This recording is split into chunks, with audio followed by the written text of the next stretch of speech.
All right, welcome back everyone. I'm Dwayne with Growing Together Nursery, and it's a beautiful Saturday here in Orange City, growing zone 9B.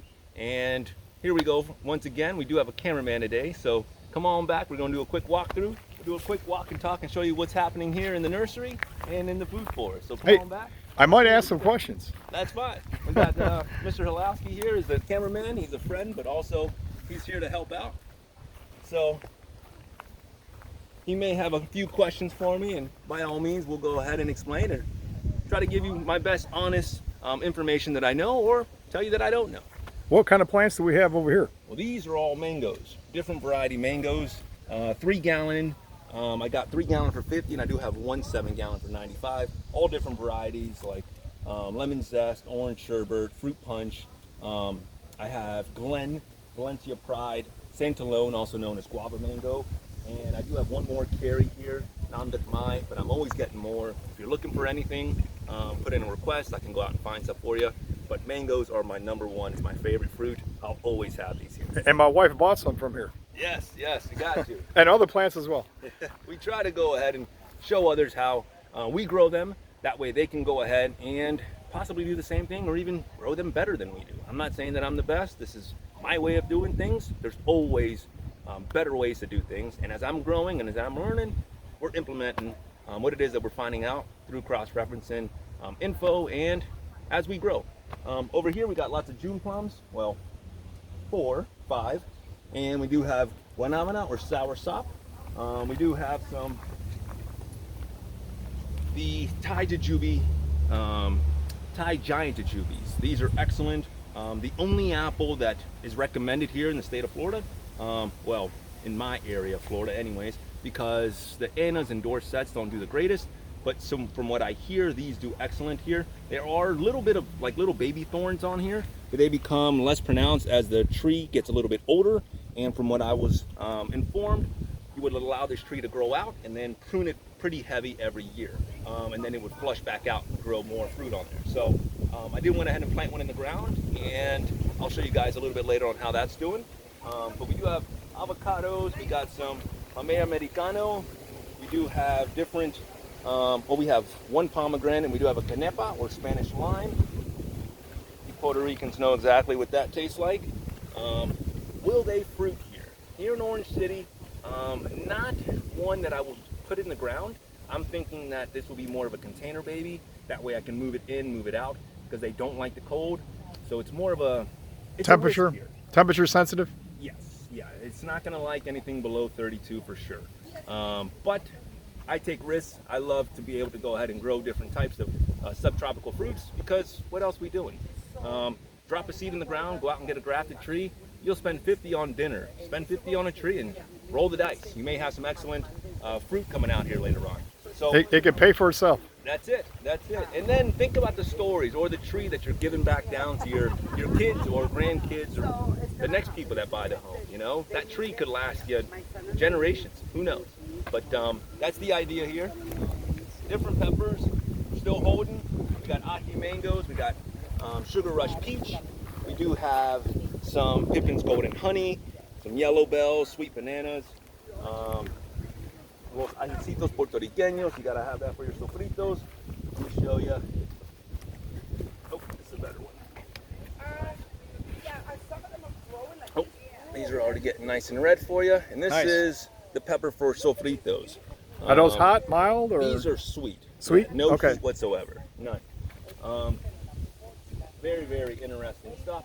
Got a bunch of those, so if you're looking for those, we got Barbados cherries that some are already flowering. These are 15 bucks and 2-gallon containers, and they're almost 2 feet tall.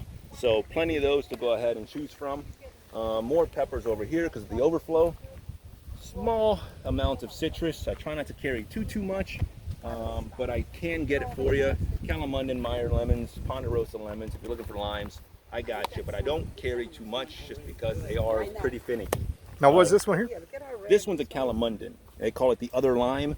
It produces lots of limes and really, really nice. And peppers too. Yep. Got some more. These are Hungarian yellow wax peppers. Those are medium heat, so nothing that's too crazy that's going to give you too much of an overpowering flavor, but still very nice and very prolific as well. And then come on back and we'll show you some other stuff. You got gandules and pineapples. Oh, sorry, he's doing the same. We got strawberry trees over here that are already producing. We got some fruit over here. Just waiting for that to turn red, but that will be ready. Tastes like cotton candy. I try to explain it to people, but until you taste it, you don't know what you're missing. It has a unique taste. Oh yeah, it tastes like cotton candy or like a crunch berry. It's really, really nice. And what do we have here? More peppers in smaller stages. I grow them out in 4-inch, then 6-inch pots, and then into 1-gallon containers. Passion fruit over here. If you want to walk this way, Mr. Horowski, then we'll kind of go ahead and pan off over here and show them some more stuff that I wanted to show them. But we got plenty of tomatoes, different types, sweetheart cherries, black cherries. I do have a couple of black strawberries as well. Champion tomatoes, coyotes, Dr. Carolyn, Matt's wild cherry, and I'm always adding more to the collection because I want to try them all. So. And the nursery's looking good. A lot more mulch laid out. Plants are organized. Oh, yeah. More shade. We're hustling over here. Yeah. You know, my back is sore, but you know what? Life is good. The weather's nice. High of 87 today. You're ready for the hurricane.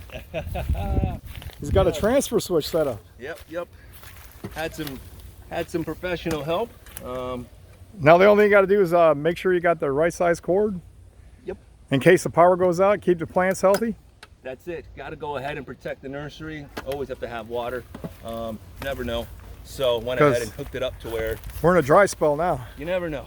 You gotta have water, and these trees can go a couple of days, but you know, it's a lot of loot out here, and I'm not trying to lose anything just because I didn't take the proper precautions of backing up my stuff. Now what do we have here?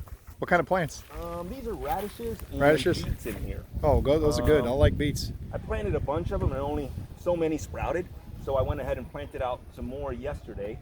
That way we can have some more successions. Planting going on, but they're starting to bulb up here. I always plant them out. My mom likes them. We do have some long beans that are coming up. Good for the salads. Oh yeah. These are Thai long beans. You ever had one of these? No, I never had one of those. You can eat these raw. Really? Yep. I'll try one. A little old. A little dried? They already went to bean. Here's okay. the problem. So here's what you don't want. You don't want that. Already went to beans there. So you want to eat them when they're green? Yeah, when they're at the green stage. And these are still soft. They're good for cooking, right? Oh yeah, you can cook these right now. Sure, they're fine, but the flavor isn't as sweet as the red ones. But these will grow very, very easily. We do like to snack on the red ones raw. We're doing purple as well, the purple potted. That's a new variety for us this year. I'm still snacking on it. Yeah, I mean, it's protein. Oh, let me show them this really, really quick. If you can zoom in here, look at this Gorilla Tape for the ants. So that's not all pepper in there. That's Gorilla Tape that I reversed it onto the tree. That way they wouldn't climb up it. But as you can see, that way they won't go ahead and climb it and create the black sooty mold and what have you. But they're ants. They work 24/7. We're trying, and I'll remove that tape once it fills up. Put on another piece and give it a shot. Why not? You know? Yeah, it's a pretty simple fix, and it's not too expensive. Correct. I mean, you can buy Tanglefoot. You can go that route. I may have to at some point, but I'm trying to see. Hey, if I got some tape in the shed, use that. Well, that was a good idea. So let me show you these cool pineapples. Right through here. Gonna get these on here. I got one there.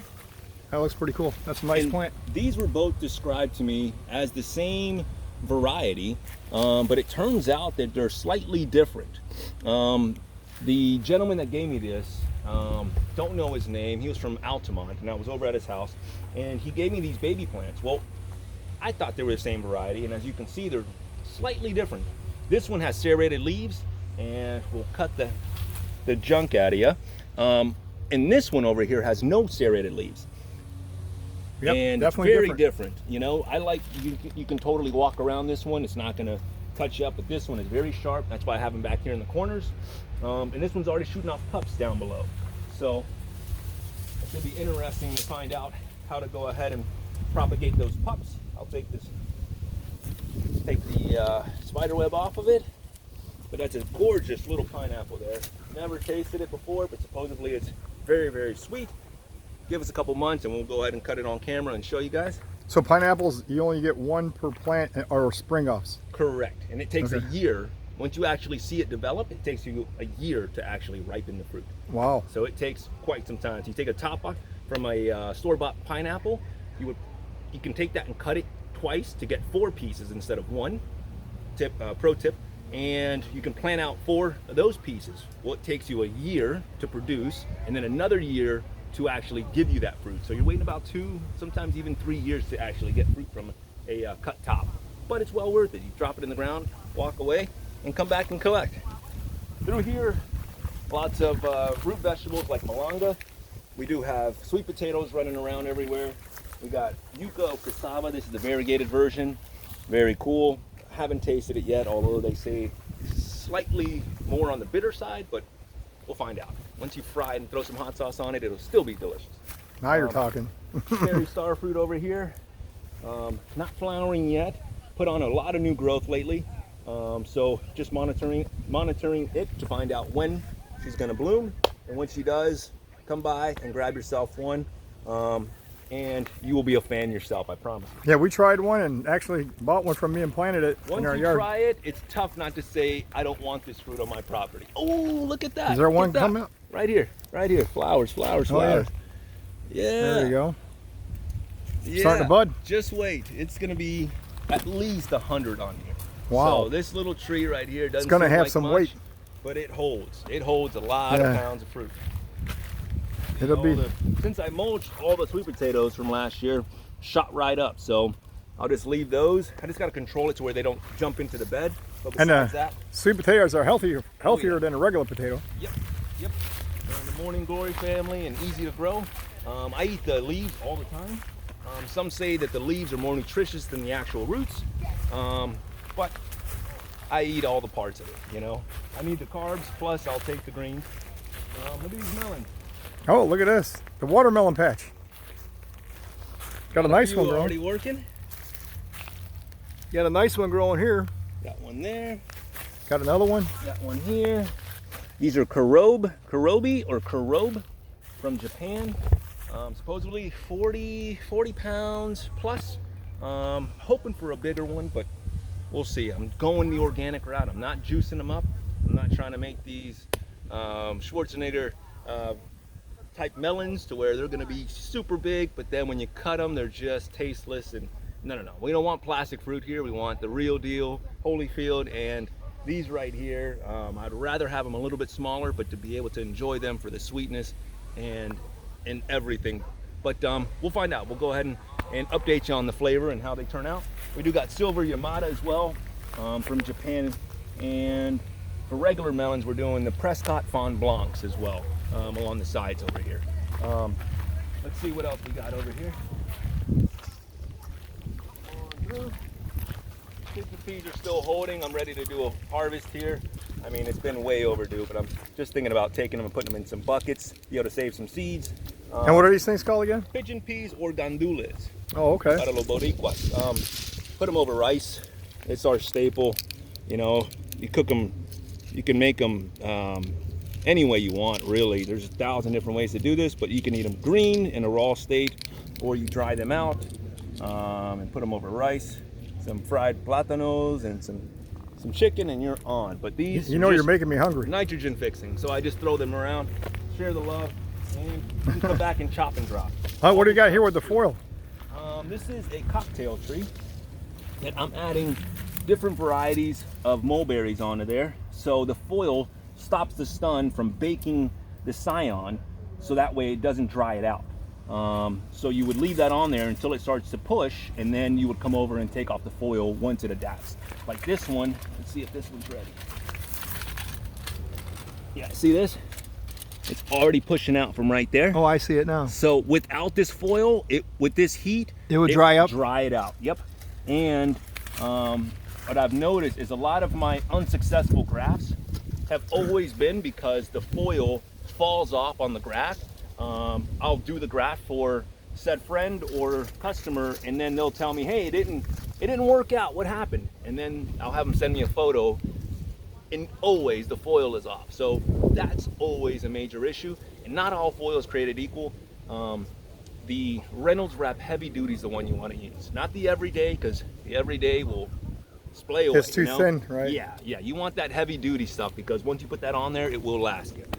So go with thicker foil. Pay for it, because if not, you're going to waste the whole time and that crap that you just did. So spend the extra money, get the good stuff. Lots of Sunflowers. Mexican sunflowers. You got bumblebees in there hanging out, taking naps.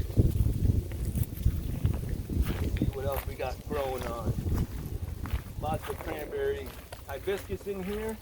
Planted this guava, little braided guava. Here's a Prescott Fond Blanc over there as well, right behind it. So got different melons working in here. Mulberries are still holding, doing well. They're sprouting out some more growth. I'll be cutting those back as well. That thing wants to run. Kumquats are almost ready. They're starting to give a little bit in there, but I am curious to see exactly what those will look like. The sugar apples are starting to go ahead and fruit out.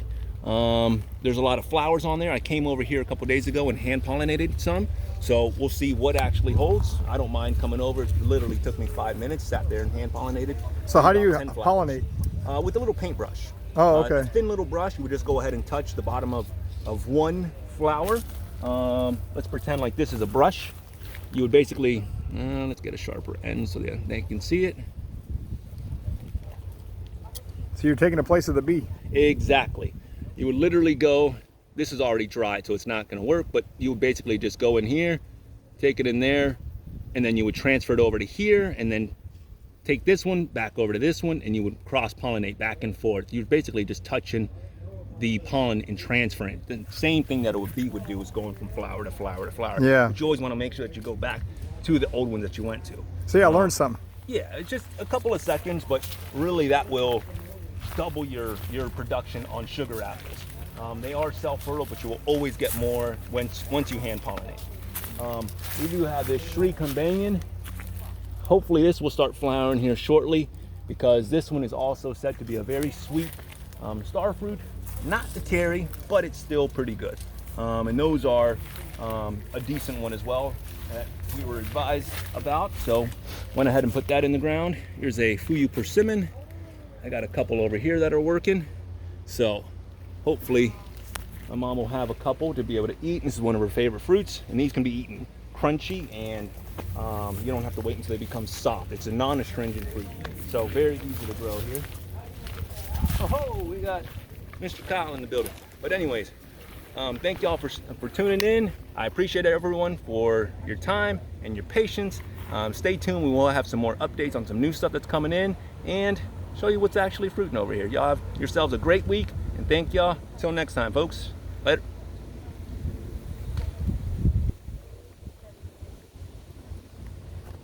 I think I stopped it. All Oh, I right. reversed it. You reversed? Yeah.